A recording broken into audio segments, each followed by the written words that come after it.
What is up, everybody? This is ZZTV's known as Man Double Z's Man, whatever. So it is time for the Summerslam predictions for this year. For the 5th consecutive year, we are forced to have SummerSlam at the Staples Center in Los Angeles, 5th year in a row. Please, WWE, next year, even if it's for just 1 year, put it somewhere else. I can understand them wanting to do Hollywood, like it's around Hollywood. More publicity and media coverage from, of course, the freaking movie state. Well, it should be known as the movie state. But I mean, 5 years in a row at the exact same location gets pretty ridiculous. So hopefully next year they just go somewhere else. Even if they go back the year after for 2015, at least we can say that they didn't go 7 consecutive years at the same arena. But anyway, it is time to go over what's going down on the show. So far there are 8 matches if you include the pre-show. What goes down? Well, let's see. First match we'll have in the pre-show is Dean Ambrose versus Rob Van Dam for the United States title. Now we know how this whole led up. The Shield cuts a promo this past Monday night on Raw, talking about their titles and their matches at SummerSlam. So then there was a battle royal to determine who would get the United States title shot at SummerSlam. We were out of nowhere. We were down to 3: Ryback, Mark Henry, Rob Van Dam. Before we knew it, Ryback, bam, out, and the crowd starts lighting on fire. We were down to Rob Van Dam and Mark Henry. Both men were colliding. Suddenly, Rob Van Dam wins to get the title shot. Now, this one, even though the Shield hasn't had a ton of momentum lately, I have a feeling Dean Ambrose will keep the title. I mean, I know it's a title that RVD's never held, but he doesn't really need it, seeing how well-known he is. It's the best way I can put it. When you look at his entire career, practically everybody knows who he is by now, so somebody who's very well-known shouldn't have to be put to a mid-card title or whatever the U.S. title is classified as now. Match number 1 on the main card, we got John Cena versus Daniel Bryan for, of course, well, not the exact same belt, but the WWE Championship, and Triple H will be the referee. Oh boy, this has great match written all over it, but the match finish is gonna be questionable, because we know what happened last time Triple H was involved in a WWE title match and being the referee from 2011. Screwjob on John Cena. This one, even though I'm a John Cena fan, I have a feeling. This is how I think it's going to go down. Daniel Bryan will somehow win the title, and then Randy Orton immediately cashes in. It's kind of like a foreshadowing after stuff that Vince has said about not wanting John Cena or Daniel Bryan to be champion. Randy Orton's got no matches on the card, constantly walking around wielding his briefcase in everybody's faces. So I think Daniel Bryan's going to win it and then cash in on Randy Orton.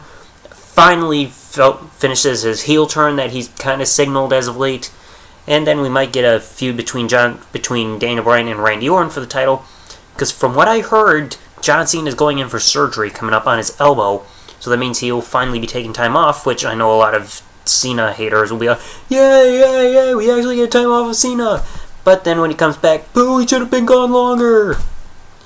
Aye. Well, yeah, I think Daniel Bryan will win, and then Randy Orton cash in and finish his heel turn. Match number 2 on the main card: CM Punk versus Brock Lesnar. Been stemming back ever since CM Punk came back. Paul Heyman eventually turned his back on CM Punk. This one, from what I heard, the creative team's having a hard time deciding on a finish. But, I'd probably have to possibly go with Brock Lesnar. I mean, I know a lot of people are backing up CM Punk, but I think I have more of a feeling that Brock Lesnar is going to get away with a win. I mean, so far I think he's 2-1 so far at SummerSlams. He won in 2002 to win the WWE Championship, lost in 2003 to Kurt Angle to not win the title, and then he won the one at 2012 against Triple H, so I have a feeling he's going to extend it to 3-1 for his SummerSlam record. There's crap on my damn iPod. Match number 3, Alberto Del Rio versus Christian for the World Heavyweight title. One of the worst build for the World Heavyweight Championship ever. Or at least for SummerSlam history, because they're having this match and nobody even freaking gives a crap. But I mean, I have a feeling Del Rio will most likely walk out still champion, especially after we saw this new aggressive side of him, how he completely obliterated Ricardo Rodriguez after his return recently. I mean, the build hasn't been that good. If it was better build, I think it would be showing possibly a little more likely that Christian would win the title, but I don't think so yet. Match number 4, Cody Rhodes, Damien Sandow. Normal match. Both men have actually been getting built up pretty well with this feud. And I love how WWE is trying to put more time into it. Shows they actually had their sights set on a good match at the pay-per-view. I think I'm going with Cody Rhodes. He seems to be being pushed a little better and more handled a little better than Damien Sandow as of late. And I was actually surprised this past Monday night when Cody Rhodes made reference of Damien Sandow's briefcase looking like it's made of chocolate. Wow, Cody Rhodes listens to the IWC. Match number 5, Kane versus Bray Wyatt in a Ring of Fire match. So it's surrounded by fire like an Inferno match, but it'll end via pinfall or submission because setting somebody on fire is not PG. From what I heard, Kane is supposed to be taking time off for his See No Evil 2 movie. And plus, it's Bray Wyatt's debut under this gimmick just for a wrestling match. So I think they're going to give him the win. But hopefully they don't. I have a bad feeling they're going to go with another injury angle on Kane. And good lord, we don't really need another injury angle on him. Number 6, Dolph Ziggler and Kaitlyn versus Big E Langston and AJ Lee. As of late, it's almost seemed like Dolph Ziggler has been getting a little kind of buried since his title match and starting with the feud with Big E Langston.